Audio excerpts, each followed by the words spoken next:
안녕하세요. 저는 알랜드 보통이라는 작가가 쓴 행복의 건축이라는 책에 대해서 발표할 성민이라고 합니다. 반갑습니다.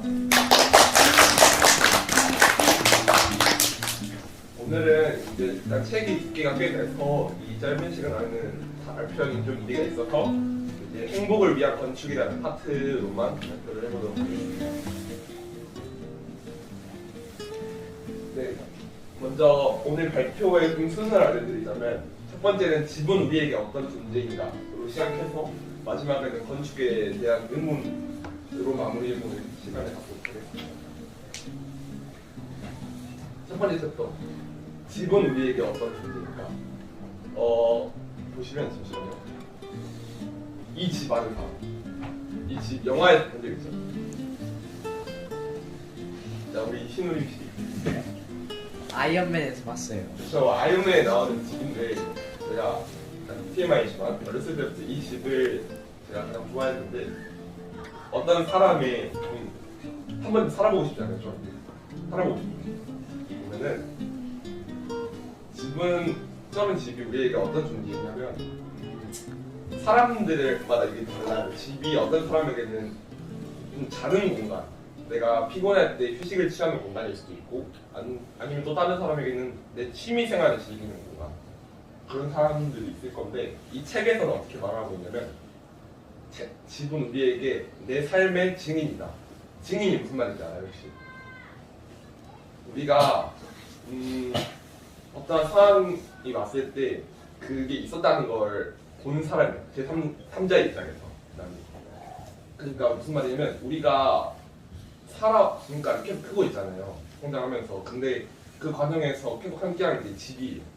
우리는 항상 집에서 살고 집에서 잠을 자고 또 밖에 나갔다가 다시 집으로 되돌아오는 패턴을 반복하게 되는데 이 집이 내가 아기 때부터 또 지금 학교를 다니고 있을 때까지 내 삶을 계속 지켜왔기 때문에 증인이라고 설명을 하고 있고, 또 물리적, 심리적 성소, 이게 무슨 말이냐면 방금 말했듯이 내가 피곤할 때 잠을 자고 또 추위를 집에서 피하고 또 그곳에서 먹는 것을 해결하고 이런 것을 물리적 역할을 한다고 말하는데, 심리적 성소는 무슨 말이냐면 우리가 혹시 마음의 안식처라는 말 들어본 적 있어요? 여러분 몇 명이 있을까요?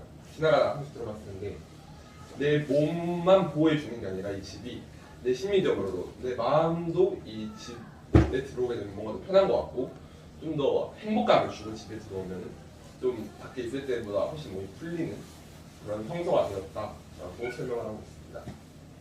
앞으로 이런 사진들이 많이 나올 거예요. 자, 두 번째 챕터는 이제 건축에 대한 관심과 의심에 대해서 얘기를 해보도록 할 텐데 조금 길지만 이제 건축을 사람들이 예전부터 계속 해왔잖아요. 이제 그거에 대해서 한 사람들이 이제 의심을 하는데, 의심이 하는 것들이 뭐냐면 우선 비용. 이 건축 우리가 높은 건물들 있죠. 멋있고 크고 그런 건물들을 짓는데 돈이 상당히 많이 들어가거든요. 그래서 이 돈까지 쏟아가면서 이렇게 지을 가치가 있는지에 대한 의심과 또 이 집을 지었을 때 이게 도덕적으로 가치가 있는 것인가, 그냥 단순히 보기 좋으라고 짓는 것이 아니라 이 안에 도덕적 가치가 있는가에 대해서 사람들이 의심을 하는데, 이런 말 이것도 들어봤을 거예요.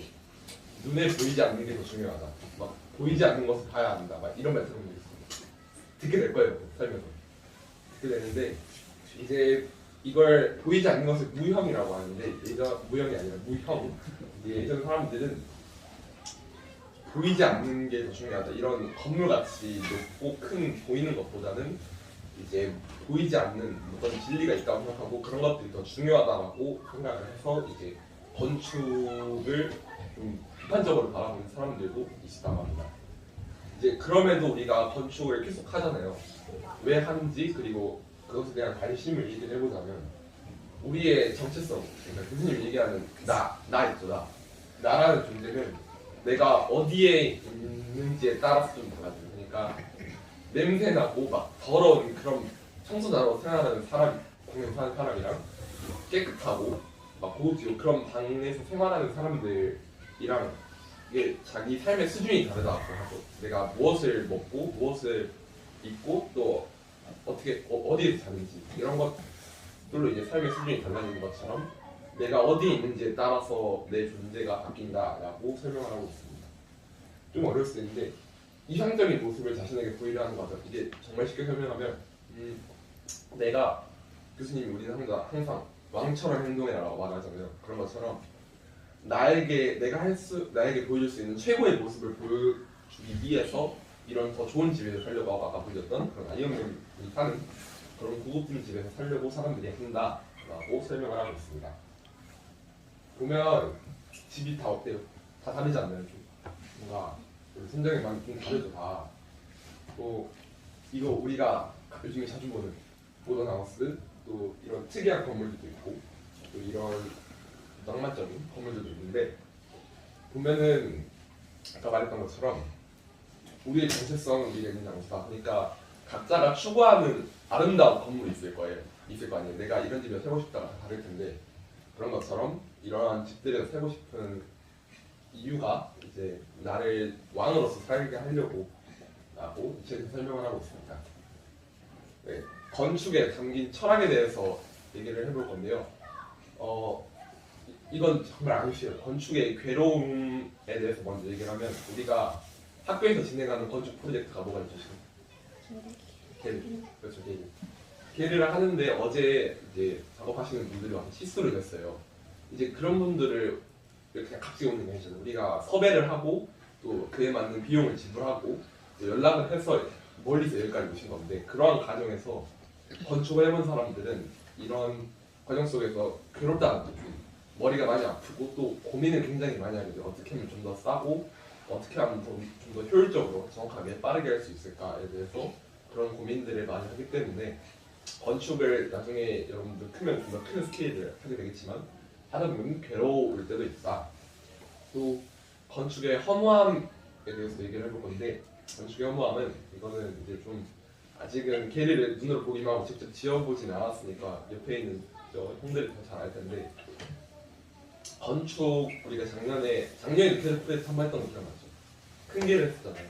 지금 그대로 남아있는데 그때 우리가 엄청 열심히 했잖아요. 그래도 막 추울 때 그래도 다시 달아가서 천막 올리고 근데 지금 보면은 그건 거의 막 엉망진창이에요. 기둥이 빠져있고 막 벽에 붙여있는 막 벽지 같은 것도 다 이상하고 그런데 보면은 좀 지은 사람 입장에서는 이걸 허무하다고 하거든요. 뭔가 내가 이렇게까지 했는데 이렇게 막 무너져 버리니까 이 사람 입장에서는 기분이 어떻겠어요?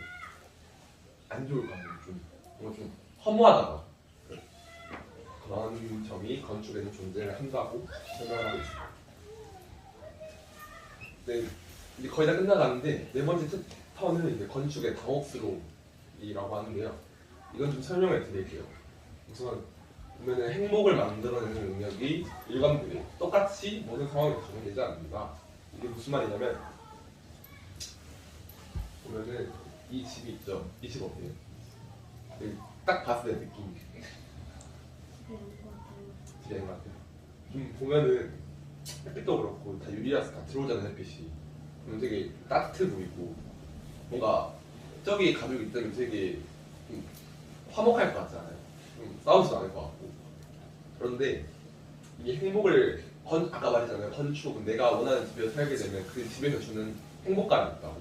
근데 이 행복감이 뭐냐면 내가 만약에 밖에서 친구랑 싸워봤어.